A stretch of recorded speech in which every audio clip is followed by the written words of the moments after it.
Major Kira finally means it again when she says good morning. Lieutenant Jadzia Dax's task is to recite the complete chronicle of the women of the House of Martok, and Jake Sisko sells his first book. Hello, everybody, and welcome to the Seventh Rule with Cirroc Lofton. Hello, hello. Let's just go ahead and cut to the chase, guys. Usually I introduce the episode, but Terry Farrell is here, ladies and gentlemen. Yeah. Yeah. Hello, everybody. Okay. Now we can say, my name is Ryan. Thank you for having me. Melissa Longo is here. It's a Thank you. Nog episode. And we are doing a review of Deep Space Nine, Season 6, Episode 7, the legendary You Are Cordially Invited, written by Ronald D. Moore and directed by David Livingston. This is November 10th, 1997. How's everybody doing? Are we going back in time? I kind of felt like saying, what were you doing in 1997? Oh, this is a David Livingston episode. Mm-hmm. Yes. There were a lot of takes on that. Really? Yeah, David. Do you remember that? David. Like, he was always like in his head about stuff and scratching his head and doing one of these. Yeah. Wasn't he? Say a lot of times, I don't. Just do it again. Well, what do you want different, David? Let's just do it again. Let's just get one more. And it was like, oh my goodness, I know we got it. Cirroc, Yes. we have got to get David Livingston on this show because we keep hearing about him. Yeah. And I bet you that intro that I did, he'd be like, I wasn't feeling it. Can you do it again? Just one more. Can we just do one more? And he'd be right. And pull your shirt down. Yeah. I read into David. Melissa, that's a little confusing. I know. Right. Yes, true.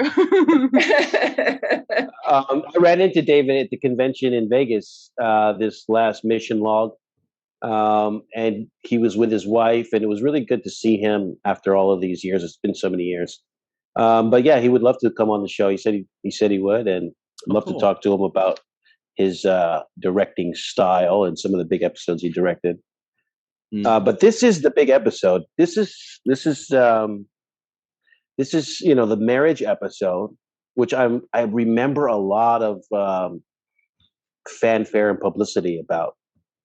Did you remember like doing some of those kind of TV guide covers and things like that? Oh gosh, yeah. It was a ton of I don't remember. We didn't do a TV guide cover. We probably should have. That picture of the two of us was so great. Me and Michael. Yeah. I remember super hot though. I remember being super hot. We did the pictures. Michael was really pissed. Besides, most of it was about my character. So I had a lot to do. So it was fun for me. I got to do the gamut. Be drunk, be angry, trying to figure it out. I had a whole arc that I got to go through in that episode, which was really exciting for me to do. And I remember too saying that all of this stuff was happening around it. And I think it was also how much they spent on our costumes probably was the cost of an episode. Yeah. Because there was a lot, it was hand sewn, they're all leather. It was ridiculous. It looks really Game of Thronesy to me. Doesn't it? Yeah. It has that Game of Thrones vibe to it. Yeah. It looks very regal. Yeah. Yes, there's that too. Yeah, very regal. Now, Terry, you mentioned your arc, your character arc, and since you mentioned it, I did want to bring up that while I was watching this episode, I was very impressed with your acting, and I was very pleased for you as an actor that you were given basically a different mood or motivation in every single scene. Like you were saying, this scene, I'm drunk. This scene, you showed off your angry Dax in this episode in a way that I've never seen in 6 seasons. I remember going like, wow, I don't think we've seen her be fierce or combative or, fighting or whatever, but we've never seen her actually this frustrated and angry. And I want to know, when you saw the script, were you like, all right, here we go, this is my moment? I think that, do you mean when I punched my mother-in-law? I mean, the entire episode itself, to just be able to show off so many different facets and so many different levels of your acting skill.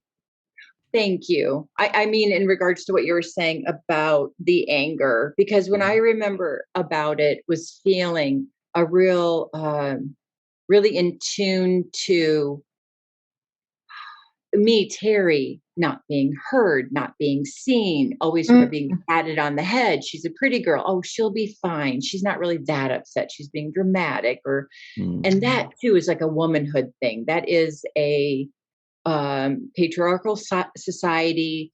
Women, girls go through. We're not supposed to be angry. We're not supposed to say what we're really thinking. We're supposed to be polite. We're supposed to just suck it up.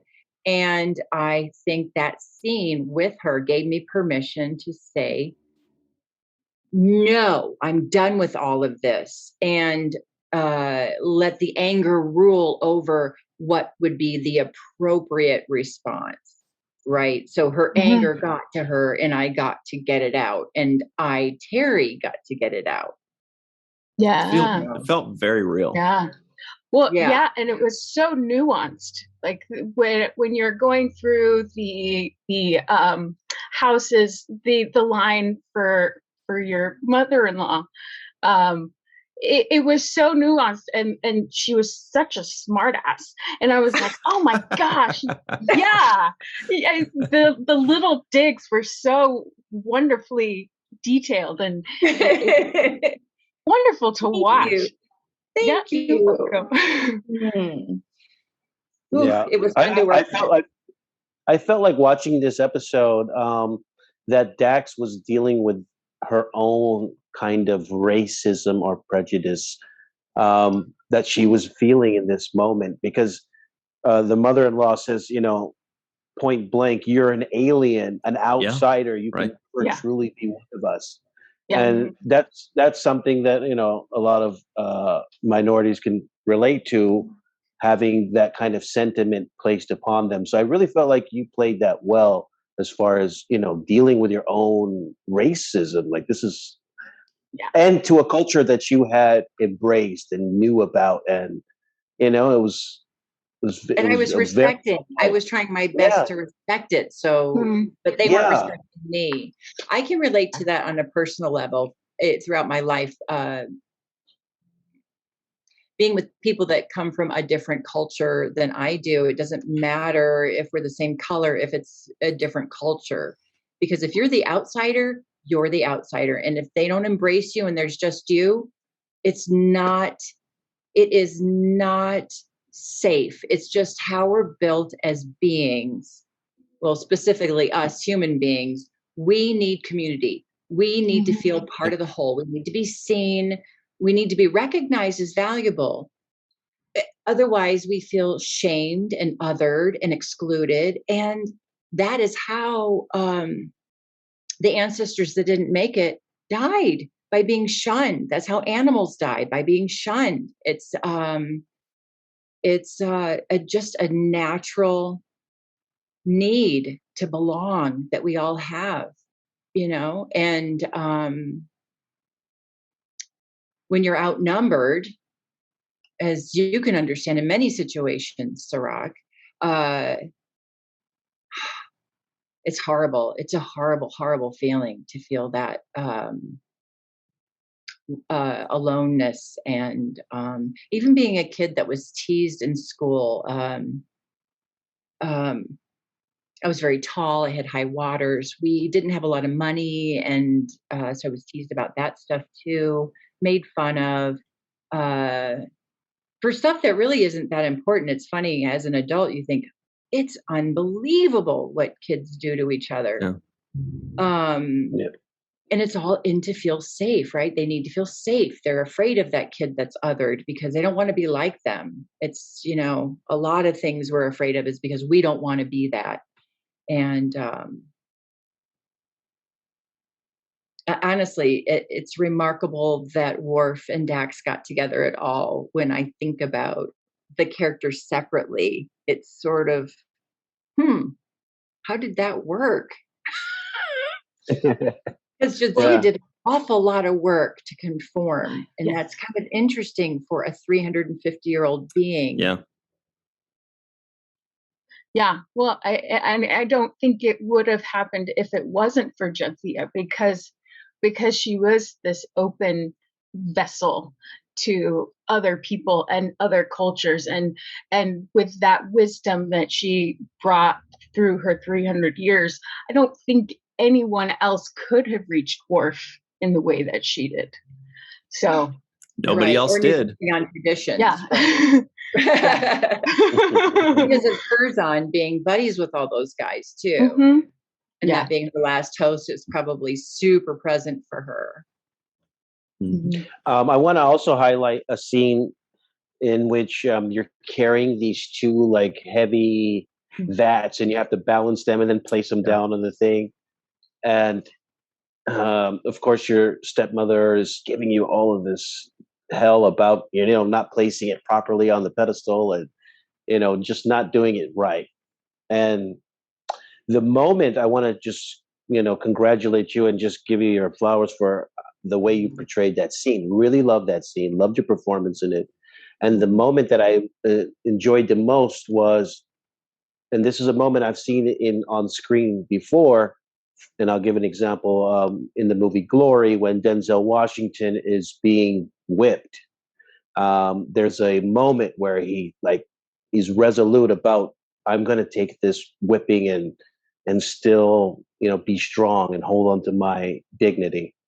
And there's a moment when Sisko does that same thing earlier on in this series, in the seasons, where he crawls back into a cage in which they put him in a cage. Like second and he's season, like, no, second season. And he's like, you know what? I'll go back in that cage, and I'm going to persevere through this. And I felt that same kind of energy in the scene that you were in, when you kind of like, you know what? I'm going to pick this thing back up, and I'll do it again, and I'm going to persevere, even though I know you're wrong, even though I know you're just trying to break me. I think those are powerful moments. And that's the key, though, right? You're trying to break me, and you can't break me. Right. I believe in me, and this is a game, and I'm going to get through it. Yeah.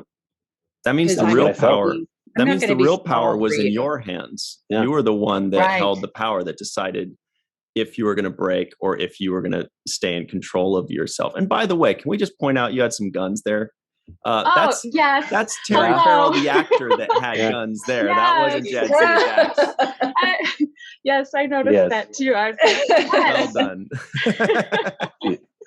Yes, I would just like to thank my trainer at the time, Brian Shires, for my kickboxing and kickboxing. And actually, Armin and Kitty introduced me to him. So, I was looking for a trainer, and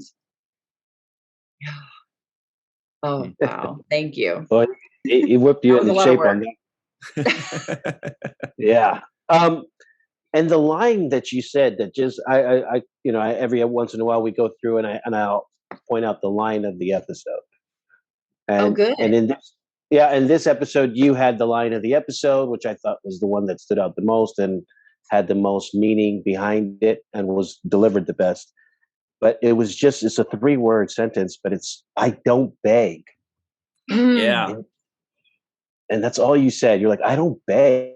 Like, I'm not begging, to be accepted by you or whatever, I just love that line. I was like, wow, I don't beg. That needs to be on a Dax t-shirt. Yes. She's not. Right. Yes. With her guns blazing, it says, I don't beg. Yes. I don't beg. Oh my gosh. Because the truth is, I know the shame of being the other side of that. Of feeling that desperation of, please accept me. I'll do anything to be accepted. I have felt that small in my life. And that's not an easy thing to come back from.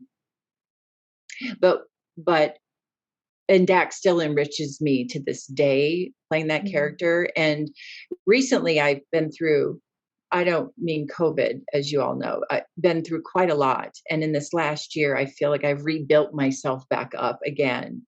And I haven't been doing interviews and stuff because it's been a really difficult time. This is the first one.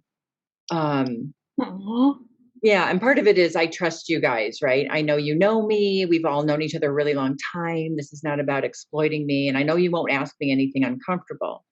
But this has been a very important year for me. And I'm so happy that you said that because I feel like that's back in my bones. Nice. It's back in me. Like my true self is back in me. And it takes an enormous commitment and dedication and discipline to stay with yourself every day. I am okay and I trust myself and I love myself and I forgive myself. I have made mistakes and some of them have felt pretty deplorable, but you know what? I have to forgive myself and love myself. There are people I would forgive for the same thing. So I have to forgive myself. And this episode reminds me, Terry, of how strong I actually am because I could not play Dax if I didn't already have it in me. I wasn't pretending those things. Yeah, it felt very real. And you know, everybody talks about, you know, my growing up and my maturing on the show, but I believe that you matured on the show as well, right? Sure. I saw you in the beginning of the show and watching you kind of go through the motions. And in this 6th season now, just before this marriage episode, you were literally the captain on the Defiant running the show. Sisko had to step back. You're in charge. And I was like, wow, I'm really proud of her because she's shown so much growth and development. And this season has seemed like it's been your, breakout season for like, I'm here, I've arrived. I can be in charge. I know who I am. I'm, getting married. I'm just in control of myself, and I really felt that, especially more so in this 6th season, which has been like building you up to this really high level. Thank you. Yeah, I felt like I really deserved it. I really do. I felt like I think at the time though there was so much going on with them trying there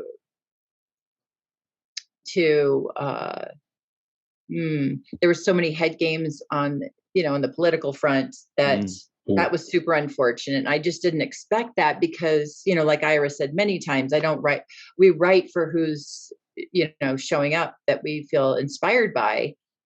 But that's why I was even more perplexed that that the powers that be didn't at least have some kind of, solution to make me feel like I was being heard.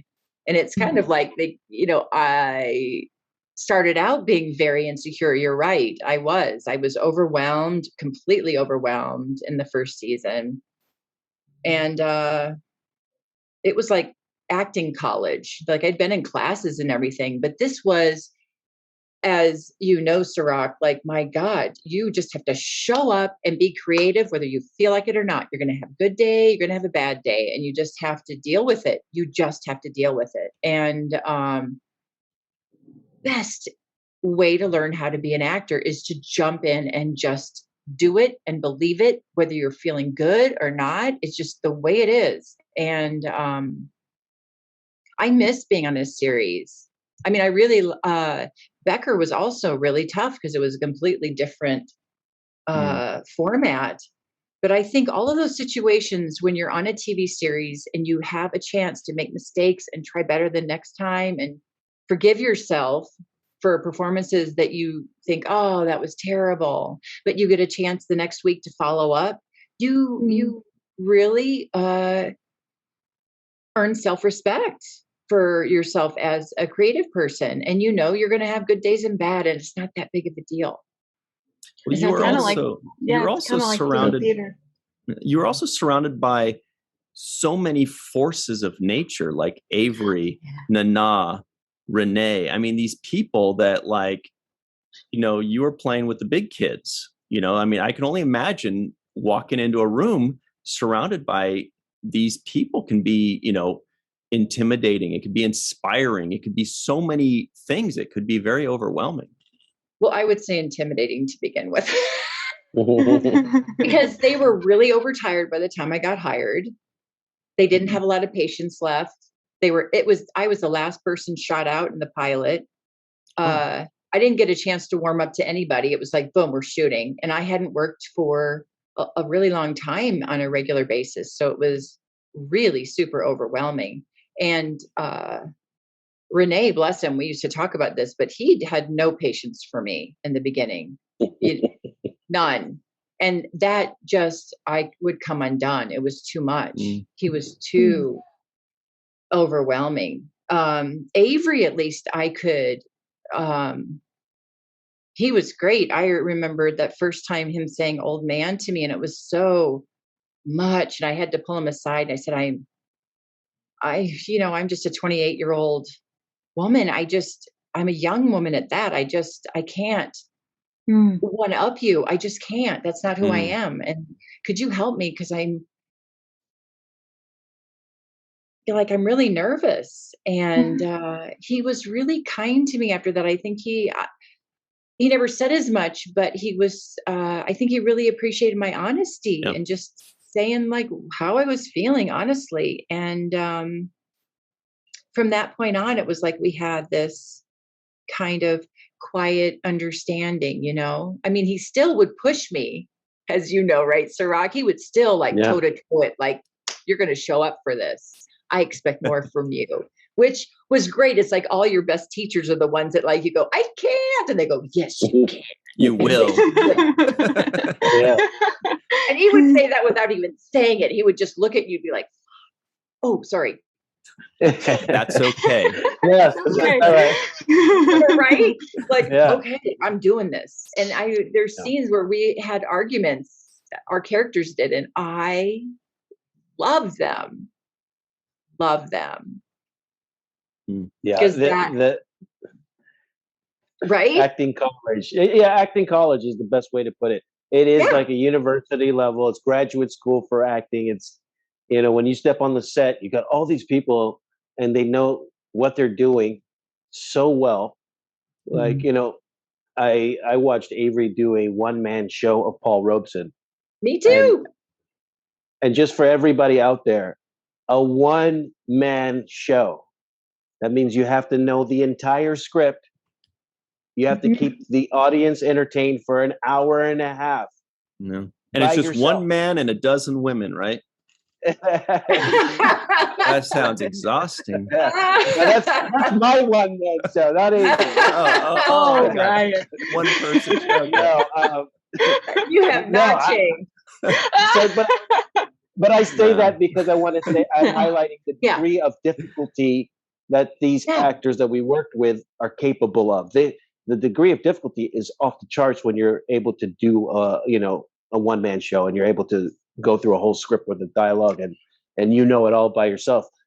Shakespeare and all of this stuff. This is all high-level acting, and everybody that we worked with, the Armand, the Renee's, Avery, they, that's what they do. So, the expectations there for somebody like me who was just coming in there. I'm looking like, okay, but you better hit your mark. You better have your lines right. You better know, ready for the camera, all of those things. So it is a lot and it is overwhelming, but, we all of us collectively figured it out and had that kind of synergy. And I thought that your growth is so amazing on this show. And it kind of culminates almost into this episode where it's like, oh, let's celebrate who she is. And we get to see so many different versions of who you are as far as, accepting, persevering, not backing down, but then softening up when the moment kind of comes. And I love that about how dynamic your performance is. Thank you. That means a lot. That means so much to me. I love you for seeing me. Wait, it's what you did. And you were there. And you were there. I was there. But you know what part of it too is, I think when I think about it too, not, of course, it was still a lot of dialogue, but it wasn't a Technobabble episode. Mm. Yeah. So I got to really be in the drama, which is more connected to real life without the language getting in the way. Where I think that a lot of the times with Technobabble, for me, especially being the science officer, it's so stifling to be stopped when it's not perfect. So it's like when you stop, instead of just, okay, it's not perfect, but let her just get through the freaking monologue so that there isn't this cutting me off because I said one word wrong, and not letting there be a flow to it. It's like you could get the monologue out, even if you got a couple words wrong or mispronounced an alien name, you would still have the flow better. And then you could go, oh, right, that's how I say the alien name. Instead of now you've interrupted my flow. So now I'm so hyper-focused on the first 3 sentences and that one alien name I got wrong. Now when the second half comes up, it's like, oh, shoot, now it's brand new again because I was so hyper-focused these last 10 takes over the stupid name of the alien I couldn't get right. So there's a really weird dynamic of the dialogue having to be absolutely perfect. And I think really what would have helped all of us without question, is if we would have had a dialect coach on set just to run lines with us. That being their job for everybody, that's it. To go to each trailer and run lines, because that's what we did on Becker. If we had a lot to say, our script supervisor, but being on a sitcom, it was a different timing, right? She would take the time. If you said, would you come run lines with me? She could, but on Deep Space, there were too many people and the timing was too important with the filming. We didn't have breaks where on a half hour, you're filming 1 day a week. So you have time to have somebody run lines with you, right? But that would be a really important, smart thing, I think, for production to do, is to have just somebody to run lines. Yeah, and it would show because they wouldn't have everybody pronouncing these planets and these aliens differently. We notice them scene to scene. But the actors don't know because they're not in that other scene. They're just saying their line here and someone else is saying it 3 episodes later in a different scene and they're pronouncing it differently. That's a great idea. We do have to take a super quick break. Man, this is good stuff. Terry, you're just the best. Thanks so much for joining us. We're going to come right back on the 7th Rule. Hello, everybody. Welcome back to a very special edition of the 7th Rule with Terry Farrell, of course. Yay. Cirroc Lofton is here wearing a Star Trek shirt, which I don't think I've ever seen you wear a Star Trek shirt, by the way. Yeah, I just wanted to break the mold a little bit and just represent the OG original guys. I've heard of it. We need more DC merch out there. Melissa is also here, being awesome as usual. So here are you wearing a Star Trek shirt too? Inside and out. There it is. Cool. That you can find at walkingartmadebymelissa.com. That shirt, hang on, let's do that. If you would like a cool shirt or any awesome shirt that Melissa makes, walkingartmadebymelissa.com. It is in the description box of every single video we do. Just click the link, go there, buy cool stuff. And here, y'all are awesome. Here are the trivioids of the week. Here we go. Everybody's like, dude, just get through them quick. We want to hear more about Terry. Okay. 3 flags unfurl in Deep Space Nine. Major Kira finally means it again when she says good morning. I thought that was a really nice moment there. Martok is promoted to new Supreme Commander of the 9th Fleet. Alexander meets his new stepmom. By the way, I forgot about that. That's awesome. Alexander meets his stepmom. Worf wants Alexander to be his best man. Worf gets misty-eyed when talking about Klingon rituals. That was a Dax line. Martok's deterioration is proceeding apace, he says to his wife. Alexander can barely say his name in Klingon. Mustakas. Oh, then Mustakas seemed to be a mistako. I don't remember what those Mustakas were, but so maybe that joke didn't work anymore. No attempt at a Jake pun. Jake sold his first book today. Dax's task is to recite the complete chronicle of women of the House of Martok. And she had a really cool moment there where she said, well, actually, Sorella's 23rd maternal grandmother is not who she thinks she is. Dr. Bashir has a vision that he's going to kill Worf, and he sees it very clearly. Yeah. All right. Lots of good stuff there. Do you remember what it was like working with and forgive me, I don't know the actress's name, but the lady that plays Sorella? I believe that may have been the only episode she was in, but do you remember any of that, Terry?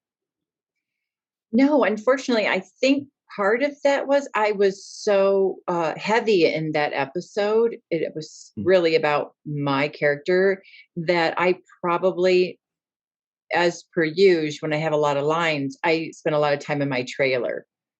In between, some of it's just saving my energy because it takes an enormous amount of energy, even just to be on the set and, socialize with people, but try to keep your focus on the work. So there's this balance. So for me, I get very depleted. I'm what is it? I can't remember how they term this, but I get depleted. So I am more of an introverted extrovert kind of thing, rather than getting energized.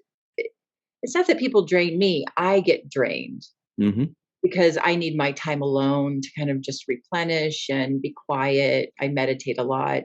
So that's probably why I wouldn't have spent time socializing. I probably would have met her if it was like we had 2 or 3 scenes and the episode was about Worf. I would have spent more time saying hi to her. But if I was heavy in an episode, I didn't really get to know people around me because I cared about, doing the work as best I could. And it's really rare when you'd have such a juicy script like that. And I did luckily on the show, I did have a good handful of juicy scripts. So I tried to give a lot of focus to them when I would have them. Your chemistry with Worf, with Michael Dorn, is really amazing. And I think it's unlike anybody else who has a connection or scenes with him. How were you able to build that chemistry? I mean, he just was thrown in at the 4th season or so. And, did you know him before? Or, tell us a little bit about that. I met Michael Dorn at a party. A mutual friend, said, oh, this guy, Michael Dorn, who's on Next Generation. I was like, I don't watch that show. Okay. He's this tall, handsome black man. Okay. I'll meet him. Tall, handsome black man did it for me. And hey, Cirroc. All right. Then he walked in with this tall, beautiful woman. And I was like, so he has a girlfriend? And she said, yeah. And I'm like, you're trying to set me up with a guy that has a girlfriend? Well, he wants to be set up with you. I'm like, no, I'm not going out with a guy. What? I thought that was, I'm not going to say out loud what I thought that was, but you can fill in the blank. Yeah. And then I consequently met him different times. I thought he was funny and nice, but I thought, I don't think I could trust this guy. And but because Marina being like best friends with him, and I met Marina through the same friend, I got to know these guys before for a couple of years before I even read for Deep Space Nine.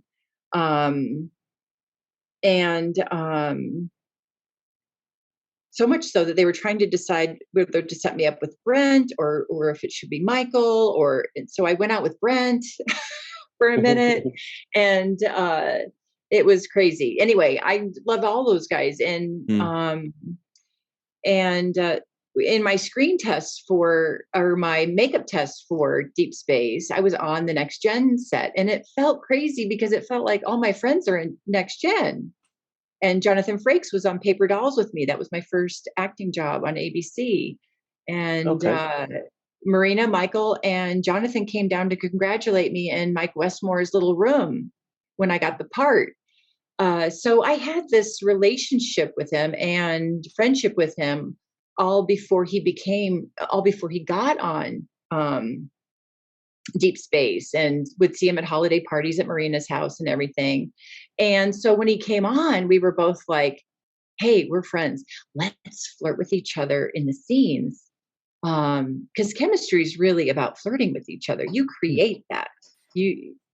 People having chemistry, it's there is a natural chemistry that people can have, but there is a way that you can kind of manufacture it. And one of my teachers told me, there was a person I was working with that I did not care for, and she said, well, find one thing you like about him, even if it's just his ears. And I went, okay. So it was like his nose. Okay, he's got a nice nose, and I just tried to listen to him differently and be more open to that, and just try to create a friendship.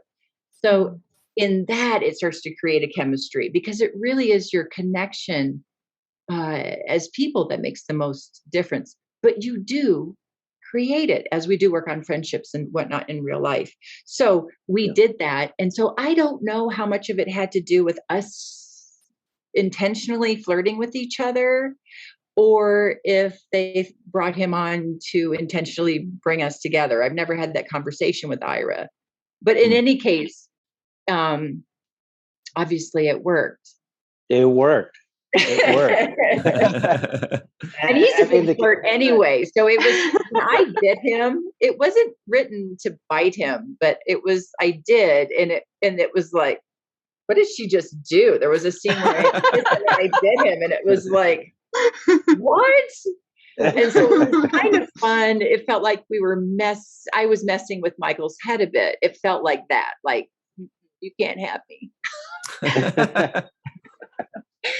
Yeah, so there's that element that creates chemistry too. Like, that sassy. The playfulness. Yeah.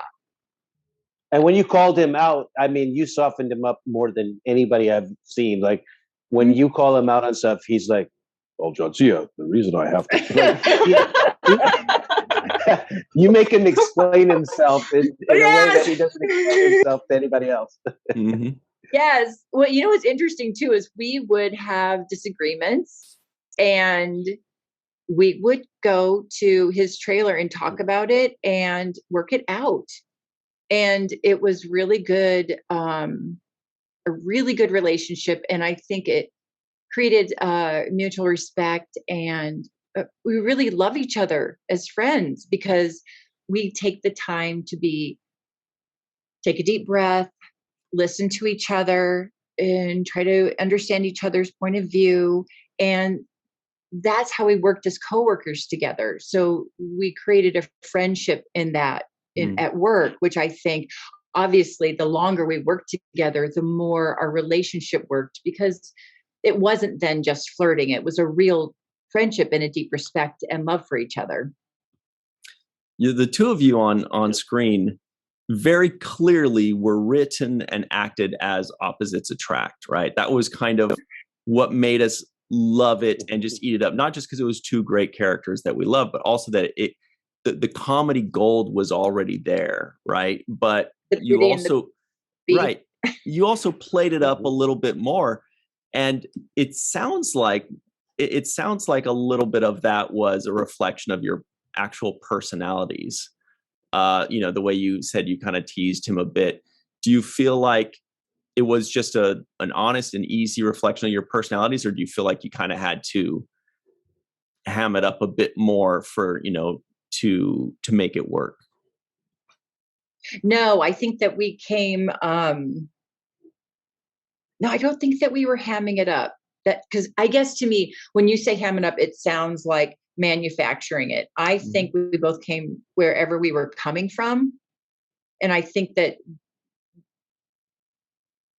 when you have mutual respect for each other and really enjoy each other as people, you can come from wherever you're coming from. I mean, if something was happening in our personal lives, we could have a little like, I'm so sorry, this is what's happening, and be honest with each other and then move forward. It wasn't, it was an honest exchange of communication with each other, always. And also in real life too, he will call me out and stuff too, and be like, "Farrell," and I'm like, "What?" Dorney. He knows me. I know, right? Yeah, well, that's what they call each other, Dorney and Farrell. Yeah, yeah. So it's a very special relationship. Well, and piggybacking off of that, another special relationship that is spectacular to watch on screen is between Kira and Dax, and I know that that's a special relationship off screen as well. You two are amazing, amazing, yeah, beings, both of you, and and there's a scene in this episode where you and Kira hadn't been together since the occupation of Deep Space Nine, and then coming back together, it was like you picked up right where you left off, just like, you know, honestly, as friends would do, and you set boundaries with each other, but the love was still there, and it was so potent, and the chemistry is there too, which is beautiful to see, especially during that time, you know, in the 90s, where you don't see that as much. So special. Yeah, I feel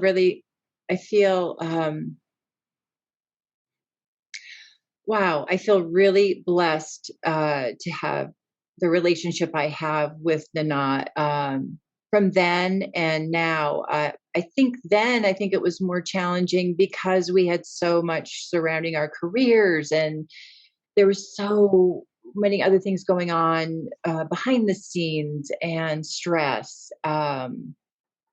So we weren't as close then, but I feel like there was always the potential, but there was a lot going on. She had a young family. I was still single. And, you know, it's interesting. We both went through a lot of stuff. And 2013, when we got together, I told everybody the story of what was happening with me. Nobody was talking to me at the time that year, really, about what was happening to me the sixth season. So everybody found out in 2013 about how I was like, said even like, look, could I please be reoccurring? Just be reoccurring. There's so many people. What would it matter if I was every other episode? I just need a break. I'm exhausted. And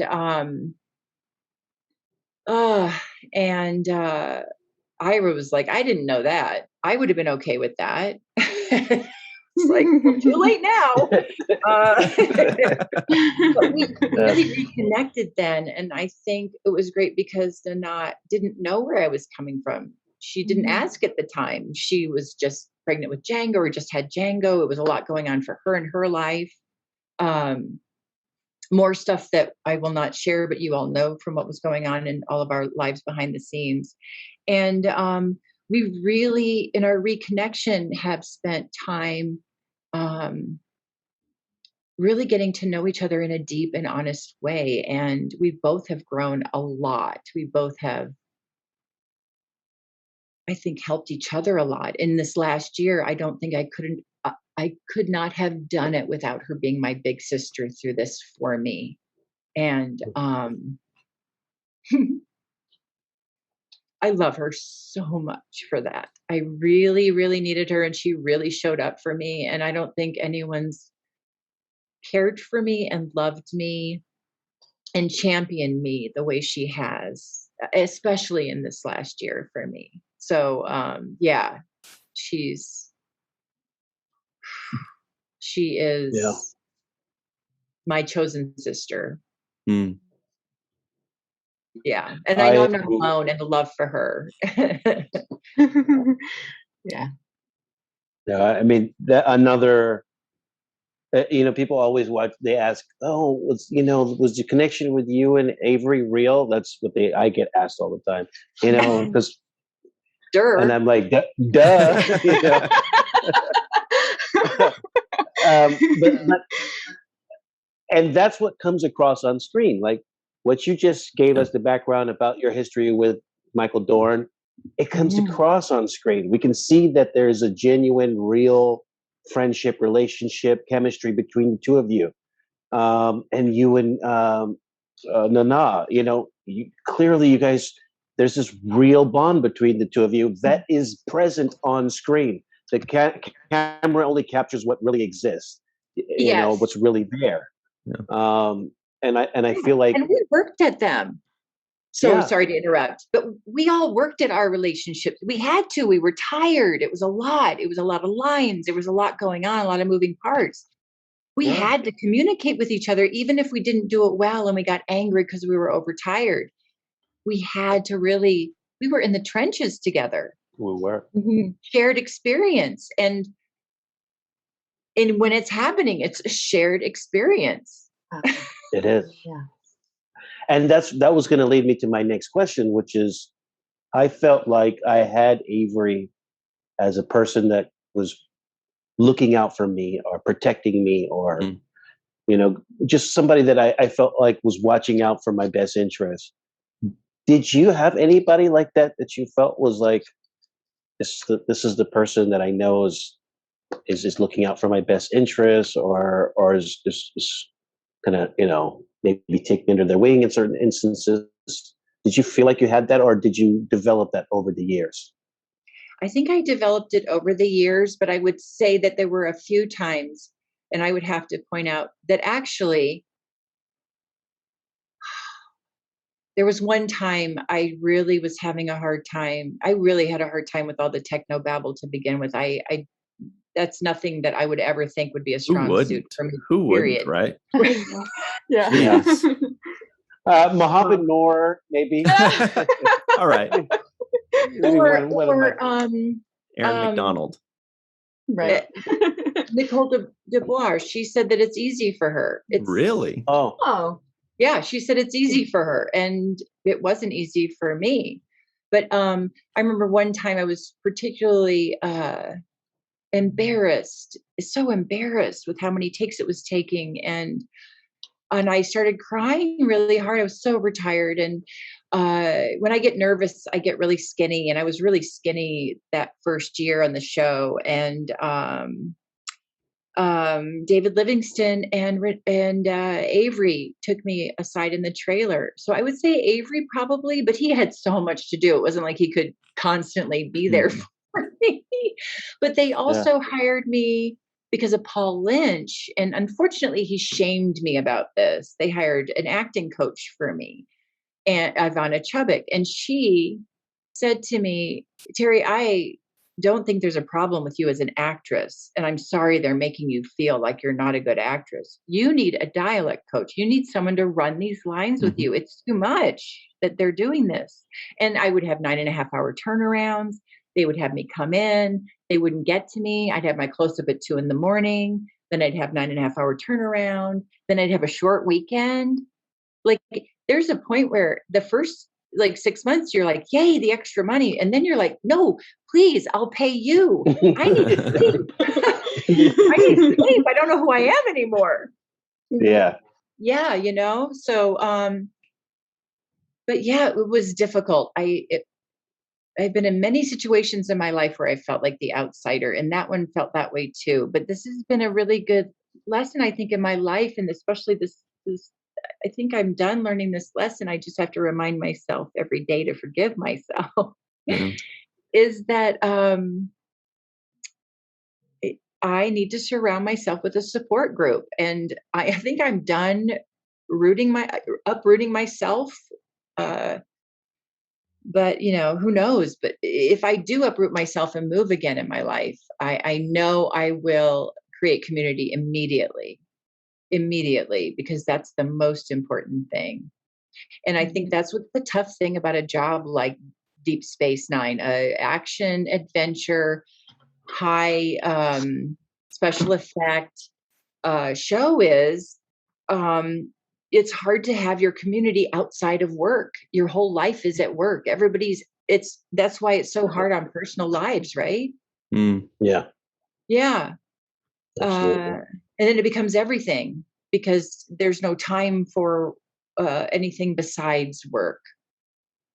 Well, you know, Terry, we're all here for you. Anything you need, of course. Absolutely. Yeah. You know, we love you to death, and you're very easy to love. I love so I'm sure you can find community anywhere you go. You're right, because I have it now, but I mean, I'm just trying to express there's times that we all go through that, and like Cirroc was saying there, but I mean, towards when Michael came on, I felt like he was there for me for sure. Michael was there for me, you know. Yeah. You know, it's great. Did the Technobabble ever get easier? I'm sorry. What's more? No, please. No, what? Yeah. No, did the Technobabble ever get easier? Did you ever just, I mean, because you say you broke down, it was too much. Did it ever come to a point where you were like, okay, I figured out a formula that works for me? Yeah, just had to read it over and over again. And Renee gave me that advice. You just have to read it over and over again. But then as I started to get good at it, when they change it up at the last minute, it would be like, oh, it just burned me, you know? Do you have any idea how many times I just said this? Right? And I don't know, but you like in the middle of the night, I would wake up, turn my light on and go, yes, okay. And then say it again in my head, put my paper down. No one's next to me in the king size bed, but my script. Turn the light back off, try to go back to sleep, wake back up again. What was the name of that? Turn it back on, read it again. Yeah. Neutrino. And they change one word and you're like, no. Yeah. Neutrino tachyon particle disbursement array deflector. You're like, you just gotta put it in your head. Blows up. Yeah. So we've only got about a minute left here. Can I just say, I want to give a shout out to Aron. Because Aron and I made up this dance together in the episode. And it was so beautiful. And Aron and I always had this special kind of banter with each other anyway. But we made up this crazy dance. Part of it was I did this thing with my niece, and it was called Shirley Cat. It was just a weird thing where we go, Shirley Cat, and we both go at each other. So we did that, and then so we both decided together what it was going to look like. And did it look something like this? Thing. Oh, look at us. Yeah. Oh my goodness. Yeah. Such a great memory. It was a great. Nobody will ever forget that dance.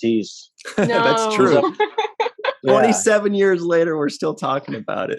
Yeah, he's up there. Fred Astaire, Michael Jackson, and Nog. Like, oh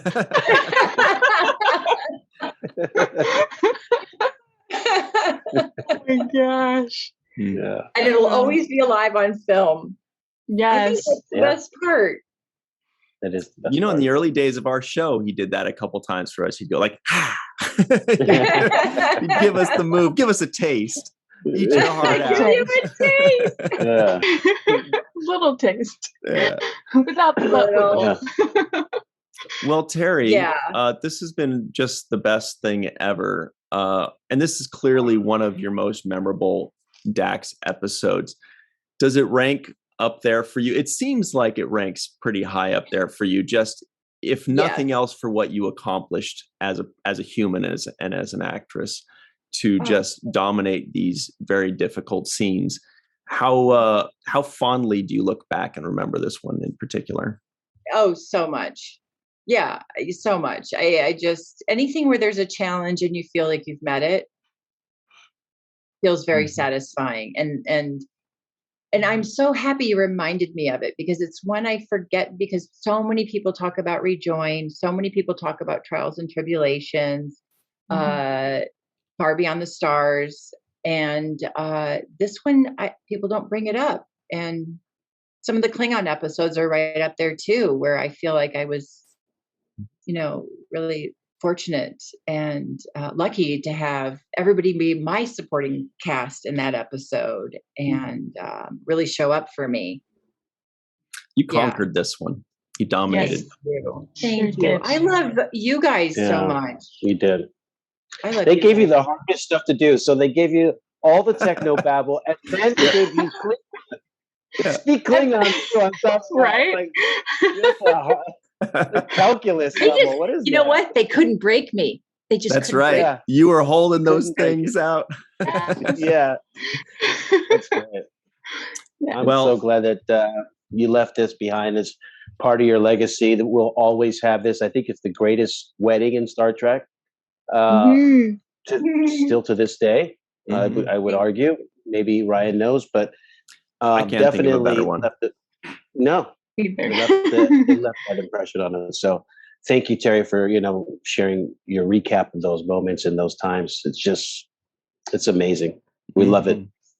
I thank you for helping me remember it and relive it with you guys. And thank you so much for making me feel so talented. You are? Well, that was easy. Yeah, you kind of did the work there. So I get Max off to college and let me go read for stuff. Yes. Yes. Yes. So, Cirroc, what's our new series going to look like, you and me? Oh, man, I'm writing it as we speak. It's excellent. It's going to be great. It's going to be awesome. Got a buddy Joe cop. And the Cougar. He's got a buddy cop show with Beltran, so we got to think of something else. For you. Oh yeah. Oh, you do? Buddy cop no. show. Well, wait a minute. Oh, I'm so sorry, baby girl. I just hit the cat. I could be like your cop show. Well, can I be your police chief? Something like that. I was going to say if they're the maybe angels, you're token white person. You could be the Charlie to their angels, right? We've got this cast working now. Yeah. Hold on a second. Yeah. Write it down. Oh yeah. A future cop show coming up. Yeah. Stay tuned, ladies and gentlemen. Ooh. Yeah. Okay. So we do want to give a very special thanks, of course, to Carmen, aka Skillet, TJ Jackson-Bey out in Missouri, Bill Victor Arucan, Yvette Blackmon, Homer Freezy out somewhere in New Yeezy, Eve England out in Wales, Dr. Anne-Marie Segal, Titus Mohler, Tim Baum, John Mann, Darlena Marie, Rex A. Wood, Dr. Muhammad Noor. What are you laughing about, Cirroc? Dr. Susan V. Gruner, Joe Balsarati, and Tierney C. Diekman. Thank you all very much. Very big special thanks to Terry Farrell for opening her heart and her memories to us. We really appreciate it. We love everything that you've done and everything that you stand for. And everybody else, stick around. We love you too, everybody else, by the way. But, Terry more. And stick around. Is this thing still on? We'll see you on the free-for-all in just a minute. Until next time, always remember the 7th rule. Hello, everybody. Welcome back to the 7th rule. Boy, it's been a fun one so far, hasn't it? Cirroc and I have been having a blast. Melissa, oh, what a time we've had so far. So we are here, of course, with Cirroc Lofton. Hello. Malissa Longo is here, sporting the radical background, of course. Also joining us, Homer Freezy out somewhere in New Yeezy. We have Eve England out in Wales. Grandpa One, a.k.a. Tim Baum, a.k.a. the laugh champion of 2017, 2018, and 2020. Don't know what happened in 2019. We have Dr. Muhammad Noor coming back to set the world afire. Dr. Susan V. Gruner being the coolest of all time. We have a brand new person here today, Tierney Diekman. Correct. Great. She's out somewhere in Virginia Beach, I think you guys said? Yes. Great. Dr. Anne-Marie Segal and Galdu Scott. We've got a full house. Let's have some fun. First things first, Tierney. Yes. What's your favorite Star Trek series, by the way? I mean, obviously DS9. Do we have to spell it out? I have to defend that to too many people. Go, DS9. I like the episodic. It's of the week. It's like, have you watched it in order? Do you know the magnificence that is DS9? Yep. I mean, the Ferengi. Yep. All right. Good start. Great start. Okay. Who has something fun to add to this episode? We're guessing it's Homer, who is dressed ever so gallantly. Yeah, that's a wedding I wanted to be at. So I dressed for the occasion. Yeah, I mean, look, That's fun. And Jadzia's party was fun. Worf's, I wouldn't even call it a party. But it was really, really neat to see, after the Dominion arc of 6 episodes, to have something a little light, something to ease off that kind of like that drama. So I enjoyed it a lot. More than the IMDb score. I don't know if you covered it before when you were talking to Terry. I'd be curious to know what Cirroc had said about that. Who knows, right, Cirroc? That's an IMDb maniac now. Does anybody remember what it is? I do offhand, and I also thought it was surprisingly low given this episode. Yeah, that's interesting. I remember them putting a lot of promotion into this episode. Well, I'm not mistaken, there was a TV guide about with this episode on it, or the cover. Jake Sisko guesses the IMDb score before everybody gives it away. Yeah, I didn't guess it. Let me say, it's a wedding episode. Was it not about an 8? Maybe 7.9, 7.9, 8? Was it around there? Any other guesses? It had to be 80 point something, or I quit. She didn't sign anything. She's not quitting. Thank you. It's rhetorical. It was a 10. I know what it is, so it doesn't count as a guess. Oh. Anybody else doesn't know? Wow. How painful to guess a 7. I don't know if you guys are making it sound like it was super low. Yeah, so. I know it's going to be bad, but shouldn't be. Yeah. Tierney, what is the correct answer? 7.5. 7.5. It's at least on a low score, it should be like an 8.2. I would think that this would be closer to a 9, a 9.3. I mean, this is the episode after they took back the station. This is the wedding of 2 of the strongest personalities on the show. And I mean, we finally, it's mild, but we finally get a kind of resolution between Kira and Odo, and they start to come back together.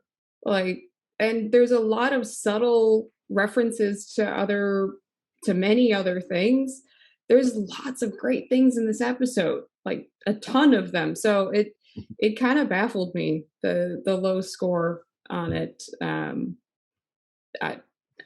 I don't know. I don't know what was happening during the time that this actually came out, that maybe people could have been paying attention to other things than going to watch their weekly Star Trek. And again, DS9 is more of its own running story, and things get very intense. And after a big 2-parter for taking back the station, can only surmise to what people actually think at the time. And then again, this is also IMDb, so right. Well, in fairness, it's probably 7 or 7.5 is like an average score for Star Trek episodes. Deep Space Nine, it usually gets rated higher than the other Star Trek series. I think it has the highest overall rating of any Star Trek series.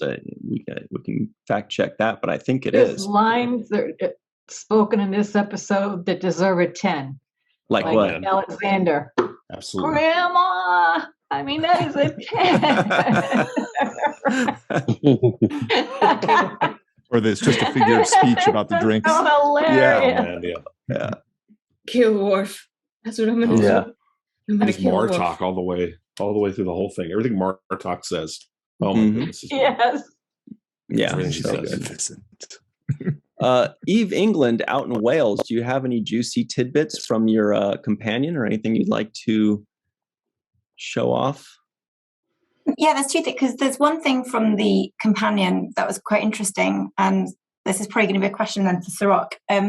So they say that normally that if they were doing a party scene, so for Dax's party, they said normally they obviously wouldn't have the music and then they'd stop it and then they'd put the music on afterwards to do the dialogue. But they said that in this, they actually had the music playing live to get more of a party atmosphere, and that's so that people would have to shout over the music. So I just thought, sort of, did it feel different, Cirroc? Because I think you were at the party, in terms of, did it feel different? Did it feel more like a party atmosphere than normal, than how they done it the old usual way?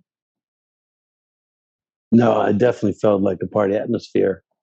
And not having music makes a difference, because, you know, you're kind of, you know, sometimes you're dancing to nothing and you're like, yeah, this is great, right? And it shows sometimes when you have to dance to nothing, because everybody's moving at a different beat. Yeah, everybody's got their own thing going, and you're like, you know, and you don't even know where they're going to lay the music in, if it's going to, you know, match up with your movements. So the other thing that I've been on film sets and kind of experience is them playing the music, stopping it right before they roll. So they have the music playing, and then they'll stop it and roll the camera, so you kind of have the groove in your head as they're about to roll. But certainly it makes a big difference, because everybody's on the same vibe. You know, the music will naturally make you kind of have a little bounce to you.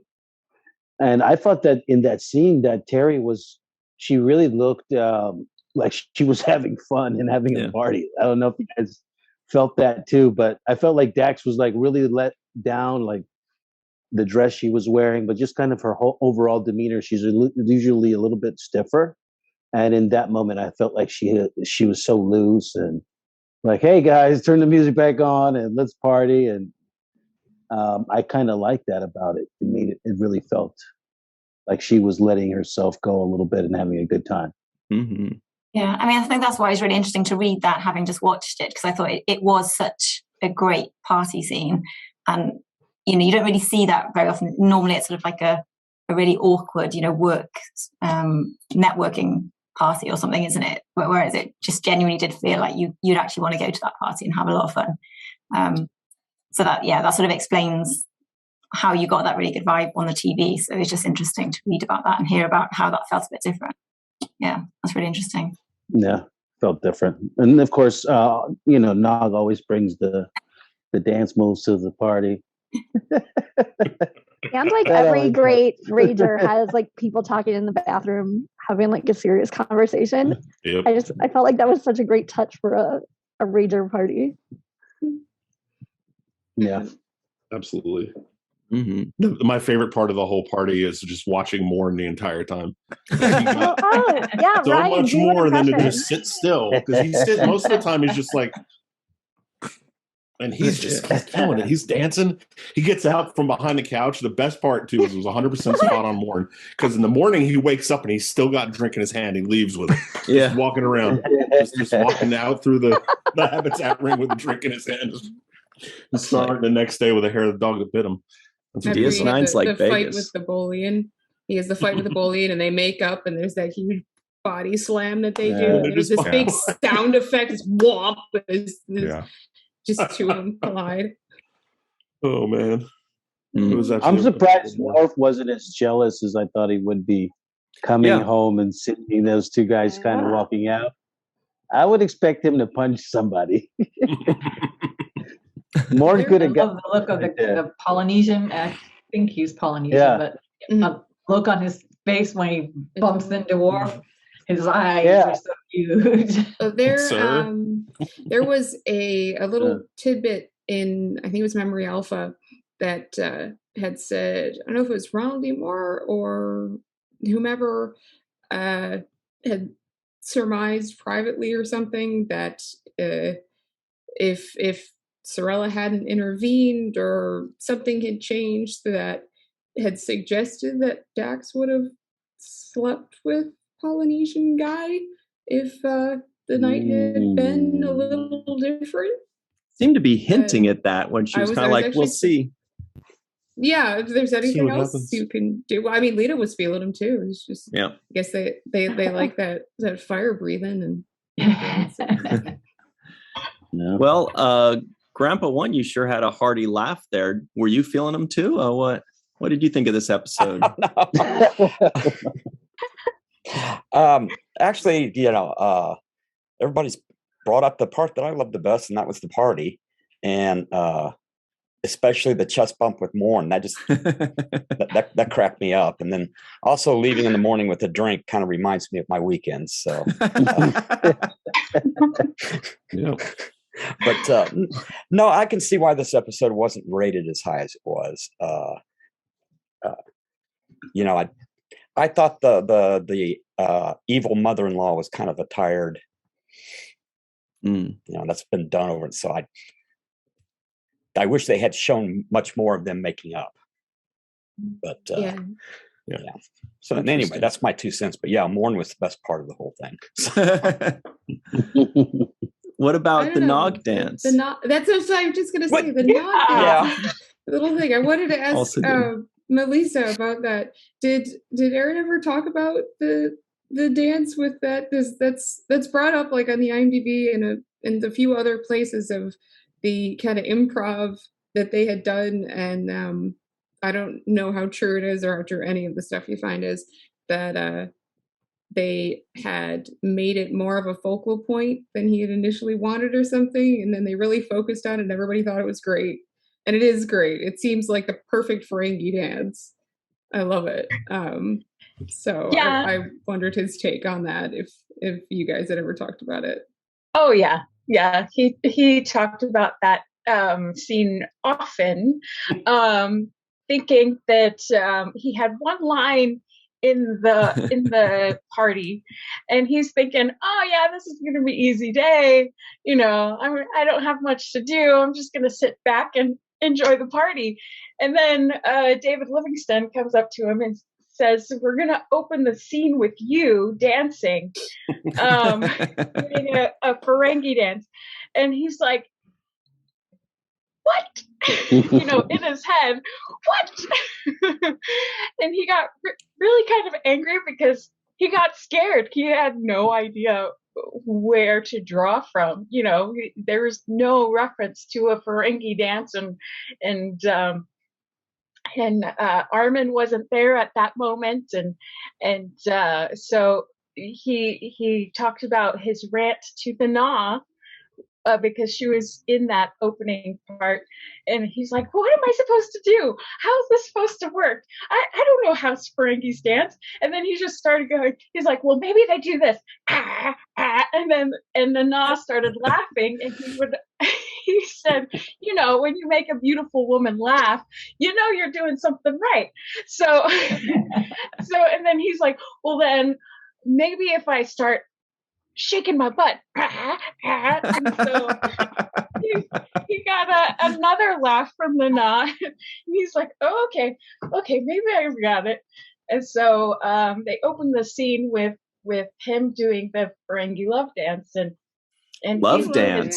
Yes, Ferengi love dance. I mean, it's very animalistic and kind of primitive, but it's very fun and fierce, and it works very well. Like if you're looking at it on let's say a possible evolutionary standpoint of, I've always thought that Ferengis kind of, if we're going by a comparative biology of Earth, maybe marsupial evolution, they're a little koala-like in their design, you know, that it just kind of evolved from there. And, you know, I like to see that a little more in human dancing, with the claws and the fierceness, hopping around, little ear pulling and booty shaking. I think that's much more fun. Thriller, yeah. Well, and then birds have some interesting love dances too. So birds of paradise, man. Yeah, but yeah, Ferengis to give him a run for their money. Just give him some feathers. The fruit flies have really cool love dances too. Tell us, Muhammad. We got to hear this part. Yeah, literally, like the male fly will come up to the side of the female and extend his wing and vibrate it, and like basically like in her face. And it makes a very species-specific sound. Like if you actually amplify and listen to it, you can tell one species from another just by the sound it's making from the way it's vibrating its wing. Some of them will turn like up to the front and like put their wings up like that, then run around the back and try to copulate. They have a whole bunch of except for its fruit flies. It's kind of like sending a picture out or something, or sliding into the DMs, right? Just kind of, he's like, hey, check out my wing. Look what it can do. Slide into the DMs. Come on, Ryan. Mohammed, what did you think about this episode, though, in particular? I thought it was a lot of fun. I agree exactly with, I can't remember who set it up in the beginning. It was Homer. I can't remember what. Long, dark arc, which was great, but then nice to have a bit of levity in there. One thing, this is just a random bit that got me thinking for a long time. When Jadzia was introduced at the wedding, they said Jadzia, daughter of Kela or whatever. I can't remember what his name was. Kayla. Yeah, I kept on thinking, like, so is that Kela? Okay, so I kept on thinking, is that Jadzia's dad, or is that like the Dax's dad? And then it got me thinking, like, how do Daxes reproduce? Yeah. Or like, how do like the symbionts reproduce? I have no idea. But anyway, that took me down a big rabbit hole. I mean, yeah, I think that was the tiny first time we brains. heard that, right? Because I wrote that down too, thinking that was the first time I'd heard it. Yeah. I mean, Yeah. I always figured, because that, at least to me, they look like tiny disembodied brains. I mean, what are we? We're just sacks of meat and veins and spinal column. You take all the stuff off of us and we kind of just look like little aliens floating around. Maybe they reproduce by budding. It just like splits into two brains. That it just kind of connects some cells off from the pools and the little symbiont pools, and they just slowly start to grow. I mean, they transfer messages back and forth. They connect into abdomen. So I would think by that point they've developed something. I mean, which brings up the question of how are Trills pregnant? Like, if the symbiont is taking up room in there? Abdomen area, it happens in like different. It happens in different body cavities. Like that. Well, I mean, like they abdominal implant, versus reproductive. that's the same with like a woman who has a different cavity for the baby, but is the symbiont going to get pushed out because it's kind of located where the way? I mean, if you think, are you going to see the outline of the symbiont in the Trill's Yeah, belly? she's going to have two bumps sticking off. Right? Oh God! Hey, the symbiont like affect the kid too. Real quick, Right. Mohammed, we know you have to run in just a second here. We want to make sure if there's any last thoughts you have to throw out before you go. I'm great. That was a great episode, and I agree with everything everybody said so far. Great. So he's leaving us with the homework of looking up fruit flies, and we'll get on it. I can send you pictures. I got lots of pictures. Ooh. Oh. Take care, all. Great to see you all. Thanks, Mom. Bye, Mom. Bye-bye. Bye-bye. Thanks. So, Anne-Marie, it's an interesting point. If you have a big slug inside your abdomen, and then you have a little slug growing in your abdomen, basically, right? Then are you going to just kind of get really big? That's usually what happens when other things like abnormally enlarge in different cavities in your body, or even kind of like your belly button as you get really pregnant and pops out. No, I don't know. I mean, I've never no children, but when or symbionts. That we know of. That I know of. There might be a few in there, just judging by thought processes some days. But when you get more into the later months, into the second, third trimester, don't other organs start to shift and move as necessary? So if you actually are made to carry a symbiont, I would think that there's some sort of natural process that's developed over evolution that moves it in the right place, or somehow something, or their uterus is in a slightly different position. I mean, look at, if we can scoot aside into Voyager, the Okamba shoot their babies out their backs. I mean, so which sounds horrible. It sounds atrocious. They have a whole spinal column and ribs, and just gonna know what's gonna happen there. So I would think that there would be something there, and if it affects the fetus itself, it probably, I would think it gathers nutrients from its host.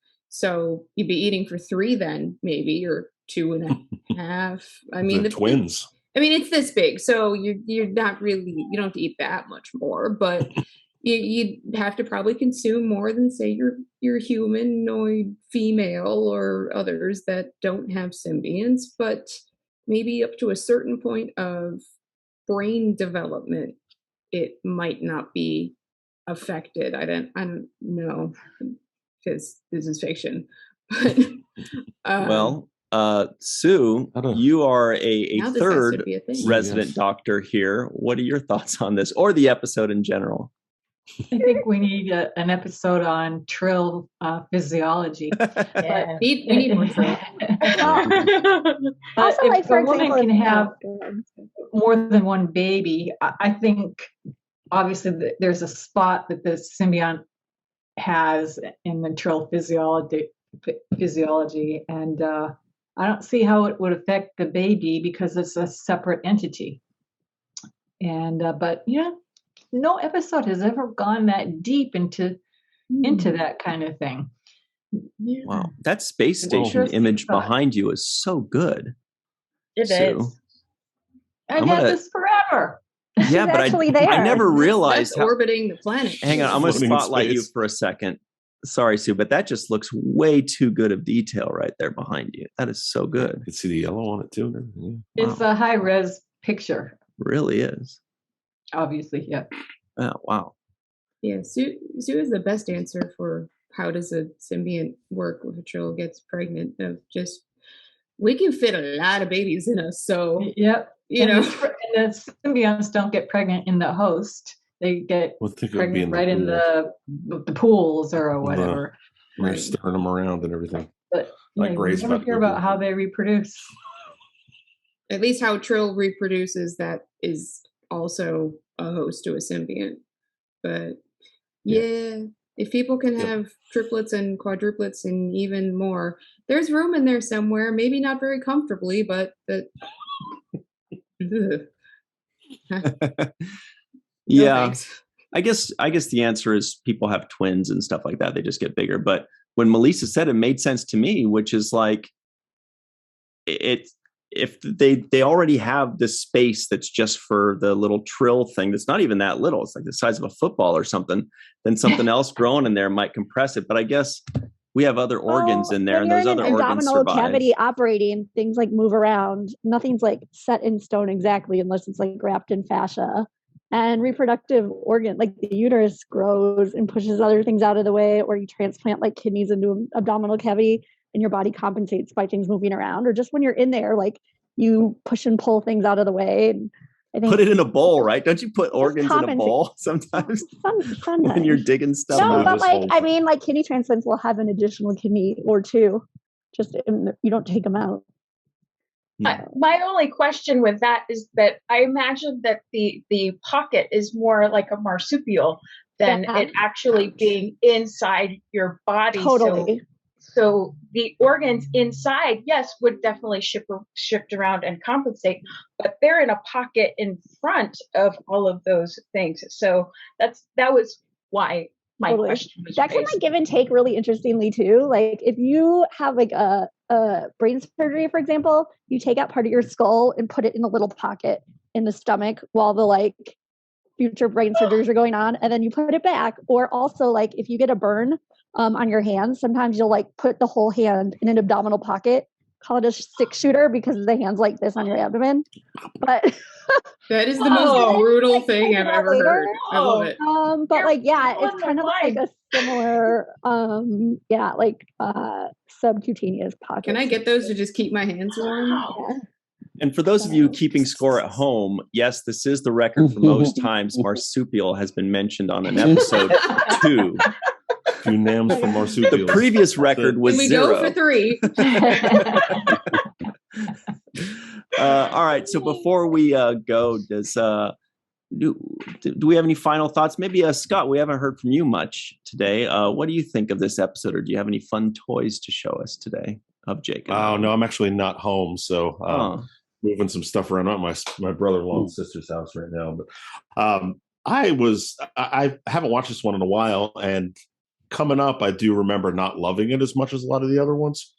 But on this rewatch now, just watching Martok and watching how he has literally taken Worf under his wing And that first scene where he's talking to Sisko in the beginning, and he's like, "You got me promoted. Do you understand how much paperwork this is going to be?" And that is just Martok, like all the way. Commander has to do. This is a normal guy that just was a regular citizen. He's not high blood or any kind of anything. And he worked his way all the way up to this. And I think he's like, whoa, pump the brakes a little bit on this, guys, because I wasn't ready to be this important. I don't want to do this. No spoilers, but yeah, this guy's got a hell of a lot of work ahead of him. But he just nailed it in every scene. And the look on his face when his wife came out of that shuttle bay, and she just tears him to shreds. And he's like, "Oh, she's magnificent. You put on weight. Your hair is Be in green. your grave by now. I'll endeavor to die this year, my dear." and we see more in the following episodes the wisdom that Martok drops about relationships and marriage, entirely just right and left. Like, there's a reason why this guy is around as long as he is, not just because he's good at swinging bat lefts, but he is wise and deserves everything that's coming up to him. And I actually took a couple of notes because I wanted to make sure that I gave this Martok quote correctly at the end, because it's when they had Worf and Jadzia had their spat, and they were, "It's off. No, it's off. No, I quit. You quit. Whatever." And Martok goes, "Honor gives little comfort to a man alone in his home and in his heart." And it just rocked Worf right there. And he just, and then the next thing you know, he's apologizing and trying to fix stuff and everything. And I thought that was great. So yeah, I'm excited to see even more great Martok stuff coming up. He's already been great, but it's only going to get even better. That's another dimension to the whole Klingon thing. Yeah. Because he's like, Honor's great. But yeah, Honor's, well, I feel like their hearts are also involved in battle as well and in their victory. That it's so much, the honor is not just for them and dying, but it is to elevate their entire house and their family and the people that they love. So I feel like that's a big line. Great acting by J.G. Hertzler there. And did you guys notice how well he could sing? I didn't know that. Yes. Oh, yeah. Bellowing voice. Wrote that down. Yeah. It's like, oh my gosh, JG, you're rocking. Yeah, he was awesome. So I want to add something really quick to the Martok stuff, Scott, that you were talking about. One is the line when Worf comes in and he's like, "I think I'm going to talk to her," and Martok looks at him like, I'm going to do that. And it just made me think of, a buddy, telling, like, "You're going to talk to my wife about something?" Yeah, right. Good luck with that. Like, Cirella doesn't. Because she doesn't like you. Yeah. And then he goes on to say that, which is, why not? Because she doesn't like you either, Worf. So you're not going to go anywhere. So I love that line right there. I love the way Martok was, like, I wouldn't do that if I was you.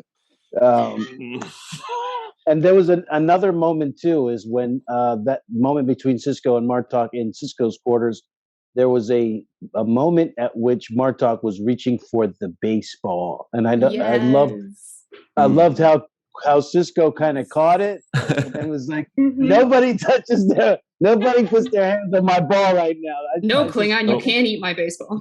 He's like, I just washed the gray makeup off of it. He was real protective about that ball. I mean, considering what he had to do to get it back. So I noticed that little subtle moment where he kind of catches him. Is like, no, I'm gonna snatch it. Don't touch it. I loved it. Yeah, I loved it. Last thing. Go ahead, Eve. Yeah, I was going to say, I've actually got the script for this episode as well, and I was watching along with it to see what version it might have been. And actually, it must have been a couple of drafts before, because there's one scene that they cut out that's in the script, which I kind of wish they'd had it in, because it was quite a nice continuity from the occupation. So there's a scene where Bashir is basically clearing out his room and just throwing loads of rubbish out of his room, because somebody was obviously, because I hadn't really thought about this before, but they obviously had people occupying their rooms during the occupation. So he's complaining about all this rubbish that's in his room, and everyone said, well, what's wrong, who's in? And it was Weyoun basically that's in his room and had all this junk in his What did you see? Everything he what left do you so know good. in Bashir's room? I wanted to the see that so bad. funniest bit is late. Then the next scene is Nog is doing the same thing, and apparently has got even more mess and more gross, disgusting things that he's throwing out of his room. And Well, and they're like, oh, yeah, well, at least, you know, it was Jake. It was my stuff. What are you doing? And he said, yeah, it was Jake. He's like, and it's just, I was just like, that would have been so funny to have that sort of possibility from before. Yeah, it was like it was a really short scene, but I was just most of it was pretty similar. But that was just that just made me laugh out loud. I was like, oh wow, I wish I'd seen that one. Next time we have Sid on the show, we've got to try to remember to ask him if they shot that and just cut it out of the edit.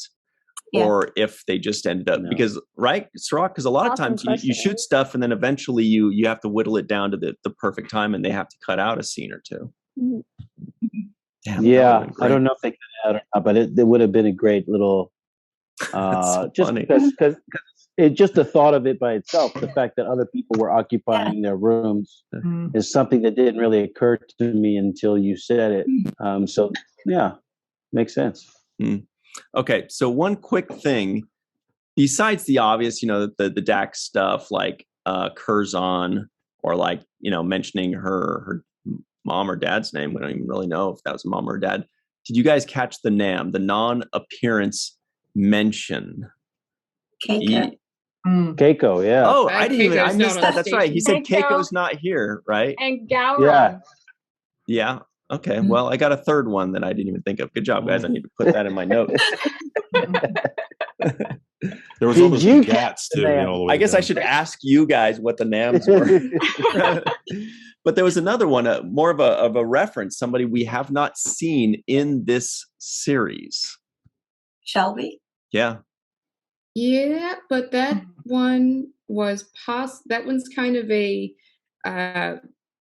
choose to see it how you will, apparently, right. because we don't know for sure that it's the same person. Rights to use the character again, so it looks like it was supposed to be a nod to Shelby from Best of Both Worlds, but they are not technically allowed to use her as a character. So it's a big Federation, it's a big Starfleet, so it could be or it couldn't be.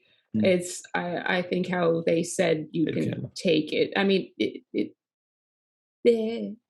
I like to see it as it is because, you know, I mean, which one of us, who doesn't love tons of tiny little references that, you know, you pick up on every re-watch. But yeah, so. Captain Shelby it is.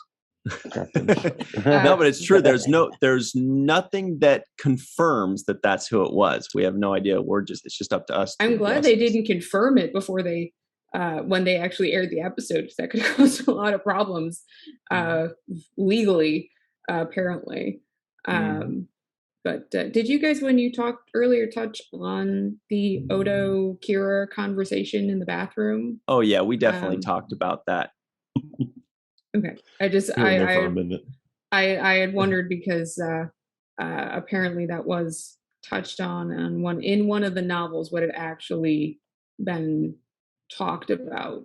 I didn't know if you guys had gone over that, and if so, or if not, wanted that information on what Kira and Oda had talked about.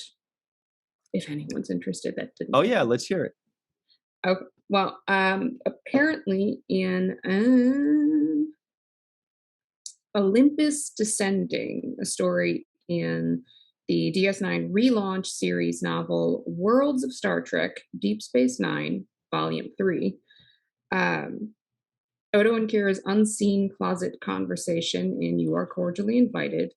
Odo tells Kira that he shouldn't have agreed to her request to that he not link with the founder leader. It was unfair of her to ask him to break off contact with his people and to go against his nature. It's also unfair of Kira to be angry at him for having humanoid sex with the founder. He was trying to teach the latter more about humanoid life. He tries to educate her. He tries to educate her about changelings and the link, though he himself doesn't know many details. Linking doesn't mean sharing everything one knows, only what they choose to share. He draws parallels between Kira's connection to the prophets and his to the founders. and that they both done things that they aren't proud of on behalf of their peoples. He acknowledges that he acted out of character, and that makes it hard for Kira to trust him, but they begin to repair their friendship. So I assume within the novel there's more information. Frankly, that given that they talk till 10:30 the next morning, that's seems a little petty for one, and they both seem above pettiness, or at least Kira seems above pettiness, though given their behavior of avoidance, who knows. But at least that was a bit better, them having the conversation, than apparently what was initially planned of Odo making some big stance at Dax and Worf's wedding that essentially, you guys don't want to be my friends anymore. You don't trust me, so bye. And then just not really being utilized for the rest of the season. And Renee Auberjonois and a few others, they went to the writers and said that they weren't really feeling that, so they didn't do that, had them resolved really quick. There's a lot of things in this episode, just lots of little things, great lines and stories everywhere. And maybe that's why it's got the 7.5, because unless you've watched it like 4 or 5 times and you know the series, it's a little disjointed. It's like a bunch of vignettes of too much information. And so they got their resolve in a bathroom that looks like it's full of Sterilite containers that I'm assuming. Yeah, was that a bathroom? First view of, I think so. It looks like it's got a bunch of toiletries or something. It almost looks like there might be powder room.